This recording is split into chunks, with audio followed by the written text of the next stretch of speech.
कासारवाडी येथील कुरुंड नावाच्या शिवारातील डोंगर परिसरात दुपारी सुमारे 3च्या दरम्यान भीषण आग लागल्याची घटना घडली।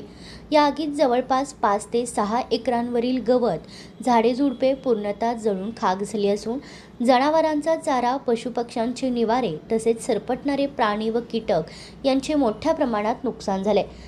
कासारवाडी सादळे घाटातील बापू टी स्टॉल, हॉटेल दुर्वांकूर व साईबाबा मंदिर परिसराच्या जवळ असून या भागात मद्यपींची वर्दळ मोठ्या प्रमाणात असते। मद्य सेवन करताना निष्काळजीपणे टाकण्यात येणाऱ्या सिगारेटच्या थोडक्यांमुळे कोरड्या गवताला आग लागून अशा घटना वारंवार घडत असल्याचे स्थानिकांचे म्हणणे आहे। यामुळे परिसरातील शेतकऱ्यांचे जनावरांचा चारा जळून लाखो रुपयांचे आर्थिक नुकसान होते।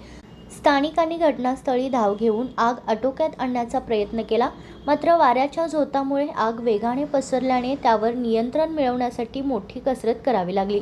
यावेळी कोल्हापूर वन विभागाचे उपवनसंरक्षक धैर्यशील पाटील, वनरक्षक श्रद्धा सोनटक्के, योगेश पाटील, संतोष बिरंबुळे, शेतकरी प्रदीप वाघवे, अंगद चौगले, महादेव खोत, पन्हाळा वन परिक्षेत्र अधिकारी अजित माळी, वनपाल सागर पटकारे, वनरक्षक आदी वन विभागाच्या पथकाने घटनास्थळी येऊन आगीवर नियंत्रण मिळवले।